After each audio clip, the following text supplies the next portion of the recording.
Reuters reports that the Abqaiq oil processing plant and Kurais oil field, both run by state-owned company Aramco, were set ablaze following drone strikes.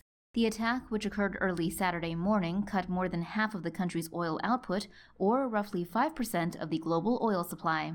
The New York Times reports that satellite images released by the U.S. government showed at least 17 points of impact at key infrastructure at the two sites. Yemen's Houthi rebels had claimed responsibility for the attack, according to the BBC, saying they deployed 10 drones to strike the two oil facilities. But a source told CNN that the U.S. and Saudi investigators have determined that the attack was launched from a base in Iran, close to its border with Iraq. A mix of drones and cruise missiles carried out the strike, flying at a low altitude over southern Iraq and through Kuwait before reaching their targets.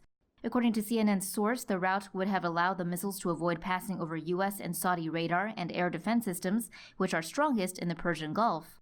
Another source said that images showing the wreckage of a failed missile in the desert appeared to be of Quds. While this missile is used by the Houthis, it does not have a range that would allow it to hit from Yemen, 1,300 kilometers away.